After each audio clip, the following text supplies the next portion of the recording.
Halo guys. Akhirnya kita masuk ke pembelajaran desain grafis percetakan. Ini desain grafis percetakan ini nantinya kita akan berapa sesi ya? 18 pertemuan lah. Ada sekitar 9 materi pembelajaran nantinya. Nah, untuk pembelajaran hari ini di materi pertama kita akan memulai dari yang paling dasar, sebelumnya perkenalkan dulu, nama saya Atif Royhan Nasir, salah satu pengajar di SMK Bakti Karya. Kalau kalian ngikutin dari kelas animasi terlebih dahulu, berarti kalian udah kenal saya duluan. Nah, di pembelajaran desain grafis percetakan ini ya, desain grafis percetakan ini, teman-teman akan belajar banyak tentang bagaimana caranya membuat desain yang menarik, kemudian efektif, efisien, dan produktif tentunya. Jadi bagaimana caranya kita bisa berkarya lebih banyak dengan desain grafis begitu. Nah, di pembelajaran pertama ini kita nggak akan langsung ke praktek dulu ya. Jadi sabar, kita akan memulai dari yang lebih dasar terlebih dahulu. Nah, pembelajaran dasarnya pertama mungkin teman-teman pasti bertanya-tanya gitu ya, apa sih itu desain grafis? Desain grafis itu sendiri sederhananya adalah sebuah ilmu bukan ilmu juga ya, sebuah objek yang fokus utamanya ada pada dua hal. Pertama, desain, yang keduanya grafis. Masa sih gitu? Masa sih ada desain sama grafis? Ya, desain sama grafis. Desain itu berarti kita merencanakan sesuatu. Jadi diambil dari kata the, terus sign. Sign itu kalau di bahasa Inggris tulisnya SIGN, sign. Sign itu artinya tanda. Jadi kita kalau ngobrolin desain sebetulnya berbicara tentang visualisasi konsep. Apalagi visualisasi konsep, terlalu berat ini bahasanya ini. Jadi desain itu sederhananya gambaran konseptual atau gambaran dari imajinasi kita tentang sesuatu. Sedangkan grafis berarti gambar gitu. Jadi desain adalah gambaran dari grafis, gambar. Jadi gambaran dari sebuah gambar. Jadi desain grafis sebetulnya diawali tidak dengan mendesain, tidak dengan membuat karya cetak gitu ya, tetapi justru produksi utamanya ada di pembuatan calon cetakan gitu. Jadi kalau desain grafis nggak ngobrolin bagaimana caranya ngeprint atau bagaimana caranya mencetak banner, memasang banner, kita nggak ngomongin itu gitu, tapi ngomongin ini banner kalau ditempel di luar ruangan kira-kira kelihatan atau enggak, atau misalkan kita mau nge-layout sebuah buku, ketika dibaca enak atau tidak gitu, ilustrasinya mau di sebelah mana, garisnya mau seperti apa, tebal tipisnya mau seperti apa. Nah, desain grafis itu ngomongin itu, bukan ngobrolin secara fokus nanti misalkan bajunya harganya berapa, bukan di situ gitu. Itu mungkin bagian dari yang harus dipikirkan gitu ya, tetapi yang difikirkan terlebih utama adalah bagaimana misalkan kita mau desain kaos, bagaimana si tulisannya bisa terbaca dari jarak jauh kalau misalkan targetannya jarak jauh. Kalau misal pengen hanya bisa dibaca dari jarak dekat, bagaimana supaya bisa dibaca dari jarak dekat. Nanti teman-teman akan mempelajari lebih banyak tentang bagaimana caranya menciptakan sebuah grafis atau visual, seni visual yang estetis, efektif, dan ekonomis. Nah, karena nanti akan berhubungan erat gitu ya, ketika kita ngobrolin tentang desainer grafis. Desainer grafis itu tidak hanya tentang membuat karya seni yang menarik, tidak hanya itu, tetapi juga bagaimana menjawab kebutuhan dan keinginan si konsumen. Jadi kalau konsumen kita meminta misalkan ini ada uang 50.000 mau dijadiin kaos, pengen dibikinin desain kaos, kira-kira desainnya kayak gimana? jangan terlalu idealis. Jangan terlalu idealis, gambarnya harus bagus, terus visualnya harus menggunakan visual art gitu ya. Ya sekenanya aja, sederhananya gambarin aja, misalkan 50.000 itu berarti saya bisa kerja sekitar, kalau misalkan kita naruhnya ke harga kuli gitu ya, karena ngomonginnya harga pasar gitu. Harga kuli 1 jamnya itu misalkan pokoknya 12 jam itu 75.000 dibagi dengan 1 jam gitu. Nah berarti kita fokus utamanya ada di sekian jam sekian jam bekerja. Nah itu sangat penting karena nantinya kita akan bisa menentukan mana yang didesain secara matang sekali atau mana yang didesain ya sesuai dengan keinginan si konsumennya gitu. Dan juga jangan terlalu ngotot gitu ya, kalau jadi desainer grafis itu jangan terlalu ngotot. Saya pengennya gambarnya kayak gini, konsumen maunya sederhana gitu, maunya misalkan norak-norak gitu, itu nggak masalah. Kita sebagai desainer grafis harus mengikuti keinginan si konsumen gitu, bukan mengikuti keinginan kita. Makanya yang perlu disiapkan dalam desain grafis mempersiapkan diri untuk menjadi desainer grafis itu fokus utamanya bukan di kita mau membuat apa. Ya itu bagian dari penting gitu ya. Membangun diri supaya bisa menciptakan sesuatu yang ideal itu penting, tetapi yang lebih penting adalah bagaimana diri kita bisa memposisikan diri sebagai pembaca atau sebagai konsumen.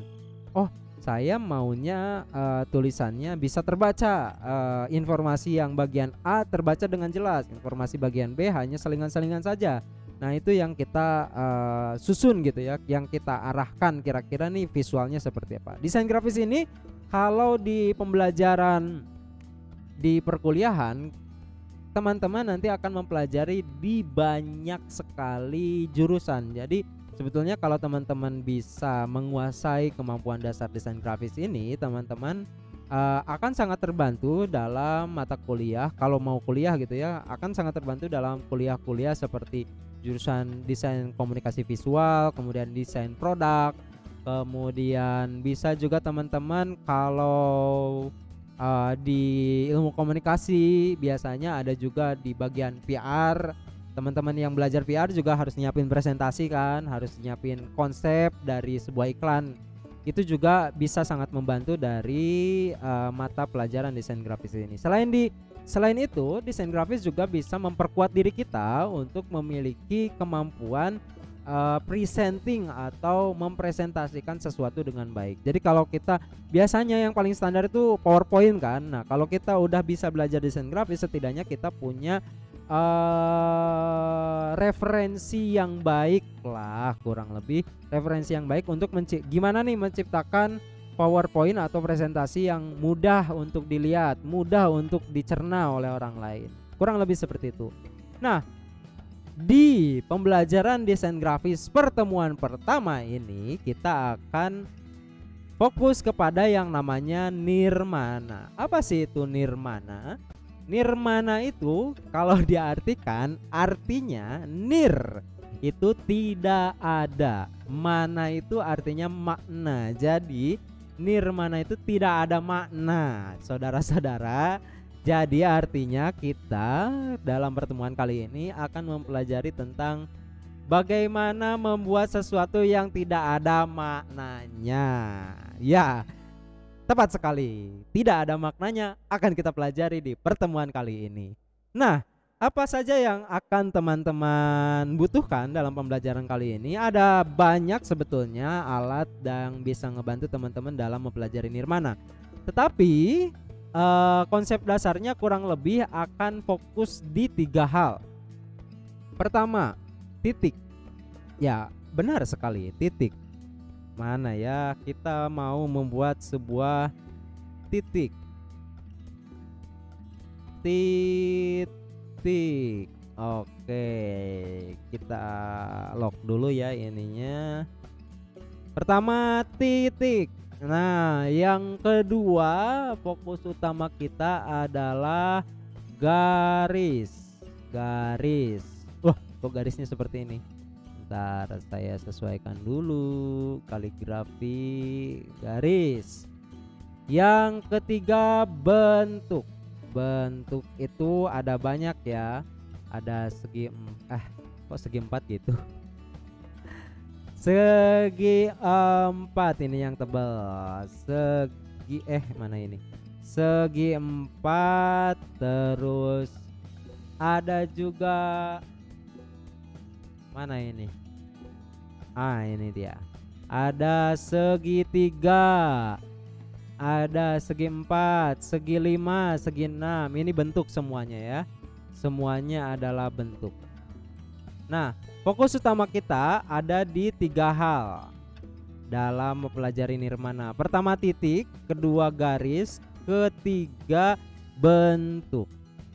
Nah, sebetulnya ini saling berangkaian gitu ya. Jadi kalau teman-teman belajar matematika dengan baik, kalau teman-teman belajar geometri dengan baik, teman-teman akan mengetahui yang dinamakan garis adalah pertemuan 2 titik. Jadi sederhananya kalau kita membuat garis, mana ini garisnya? Mana ini garisnya? Kalau kita membuat sebuah garis, sejatinya garis ini adalah pertemuan 2 titik. 1, 2. Nah, akhirnya menjadi garis. Atau sesederhana-sederhananya, kalau dipecah sebetulnya garis ini terdiri dari titik-titik yang terhubung. Gitu. Kemudian ada juga yang dinamakan bentuk. Bentuk ini kan kalau kita melihat sebuah buku gitu ya, sebuah buku itu sebetulnya adalah ilusi visual mata kita mengartikan bentuk yang terbentuk dari garis-garis. Ketika sebuah garis melingkupi sebuah area, itu disebut bentuk gitu. Entah bentuknya 2 dimensi atau 3 dimensi. Kalau misalkan 3 dimensi berarti ruangnya tertutup antara panjang, lebar, dan tinggi. Panjang, lebar, tinggi gitu. Tapi kalau bentuk cuma memiliki panjang dan lebar gitu ya. Kalau matematikanya teman-teman perhatikan dengan benar, sebetulnya akan sangat membantu ke dalam proses pembelajaran desain grafis ini. Nah, lalu apa itu nirmana? Nirmana biasanya merupakan latihan para desainer untuk belajar membuat sebuah pola. Nah, karena kalau dalam desain grafis ini kita akan bedah lebih lanjut di pertemuan selanjutnya, bahwa dalam pembelajaran desain grafis ini kita akan mengenal lebih banyak tentang apa itu pola, apa itu repetisi, pengulangan. Pola itu kan sebenarnya pengulangan gitu ya. Terus apa lagi ya? Apa itu bentuk, apa itu ruang, apa itu segi gitu. Nah, nirmana itu sendiri adalah pembiasaan atau latihan kita sebagai seorang desainer untuk menciptakan sebuah ilusi visual dari bentuk-bentuk. Jadi sederhananya kalau kita mau belajar nirmana, kita cukup untuk membentuk pola repetisi. Repetisi itu pengulangan ya. Pola-pola seperti ini. Set. Nah, ini bentuk latihannya. Bisa seperti ini. Kita geserin. Terus geserin lagi. Nah, ini udah termasuk proses nirmana gitu ya. Kok gak ada maknanya? Ya itu karena namanya juga nirmana gitu. Makanya gak ada maknanya. Karena fungsi utamanya memang untuk melatih mata, melatih gerak tangan, melatih gerak tubuh, melatih psikomotor kita untuk menciptakan sebuah bentuk gitu. Nah, selain menggunakan aplikasi, kalau saya perlihatkan di sini kan menggunakan aplikasi gitu ya. Teman-teman juga bisa melatih diri teman-teman menggunakan kertas apapun. Kertas. Nah, pengulangan ini biasanya teman-teman juga bisa mempraktekkan dengan cara menyiapkan pola terlebih dahulu. Kalau saya dulu latihan sebelum masuk SMA itu nggak tahu ya, karena dulu saya belum tahu konsep nirmana ya. Cuma saya dulu sering bikin garis kotak-kotak itu di buku tulis tuh, biasanya kan udah ada garis vertikalnya, tinggal bikin garis horizontal, terus nanti nyambungin satu titik ke titik lain untuk membentuk sebuah bentuk.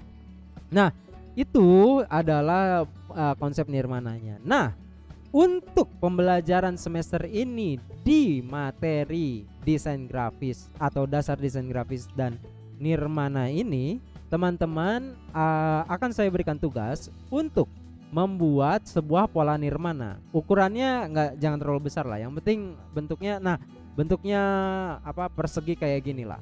Bikin persegi kayak gini di kertas gitu ya, di kertas. Terus nanti teman-teman silahkan gambar sebebas-bebasnya. Kalau contoh-contoh nirmananya bisa kita cek ya. Coba kita cek nirmana. Teman-teman bisa juga cari di internet bagaimana contoh-contoh nirmana. Bebas sebetulnya, nggak ada patokan oh nirmana harus bulatan atau harus apa, harus dalam bentuk yang estetis. Nggak harus. Teman-teman bisa membuat nirmana dalam bentuk apapun. Kita coba perlihatkan dulu Windows nya. Oke, ini dia. Nah, ini contoh-contohnya nirmana, gambar-gambar untuk nirmana. Nah, kurang lebih kayak gini-gini, bebas. Yang penting bentuknya segi empat. Kemudian teman-teman bisa mengirimkan, memposting hasil coretan karya seni teman-teman ke Instagram teman-teman dengan memberikan caption belajar nirmana dengan tagging di tagging ke ini nih yang di bawah, inisiatif ke akun Instagram @inisiatif, di tagging. Kemudian jangan lupa juga untuk men-tagging juga ke SMK Bakti Karya Parigi, akun Instagramnya SMK Bakti Karya Parigi. Begitu, sudah 17 menit saya ngobrol-ngobrol di depan kamera karena pembelajaran semester ini kita akan lakukan secara daring. Jadi teman-teman harap bersabar dan menyediakan kuota internet secukupnya. Minta sama mama sama papa. Kalau misalkan gak punya, teman-teman, nanti kita sambil belajar desain grafis, kita juga akan belajar untuk memproduksi karya-karya. Jadi teman-teman di semester ini juga akan diajak untuk membuat karya desain grafis, baik dalam bentuk kaos, dalam bentuk poster dan lain-lain gitu ya. Poster dan lain-lain. Nantinya kita akan jual atau nyari penghasilan dari karya teman-teman dalam proses pembelajaran desain grafis ini. Nah, teman-teman juga bisa mengakses. Nah, nanti kita akan menjual atau menyiapkan tempat jualan buat karya teman-teman. Nah, ini kurang lebih tempat jualannya nih. Nah, tempat jualannya di ciptaloka.com. Desain-desain teman-teman nanti akan dimasukkan di sini dan akan kita hitung. Kalau teman-teman misalkan bisa ngejual 5 desain ya 5 baju, teman-teman juga akan mendapatkan penghasilan gitu. Sekian persentase keuntungannya juga akan masuk ke dompet teman-teman di tabungan sekolah. Jadi kalau teman-teman mau menambah uang buat beli kuota bisa dari sini nih. Bisa dari sini. Gitu. Terima kasih untuk yang sudah mendengarkan dari awal sampai akhir video ini. Mana ini? Nah, sampai akhir video ini kalau ada pertanyaan silahkan WhatsApp nomor saya yang ada di website, atau saya cantumin aja kali ya. Bentar, saya cantumkan kopi. Cantumkan kopi. Bentar ya, saya tulis nomor WhatsApp saya 0. Oh, salah ya. Bentar ya, ini ada kesalahan teknis ini.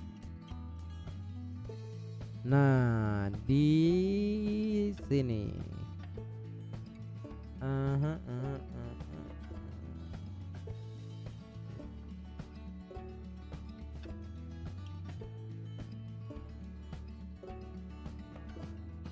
Waduh, numpuk tuh.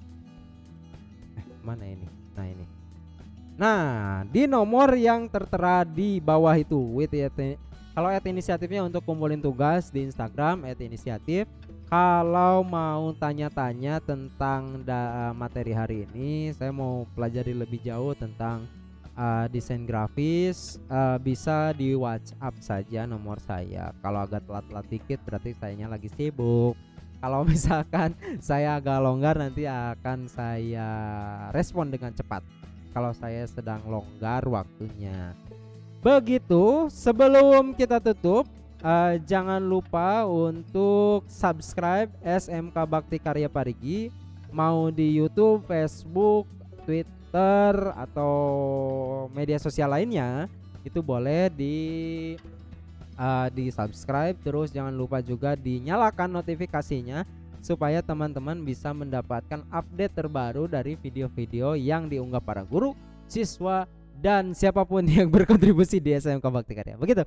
Terima kasih teman-teman atas waktunya. Semoga bermanfaat. Kita ketemu lagi di video materi part 2 dari Dasar Desain Grafis dan Nirmana. Terima kasih teman-teman.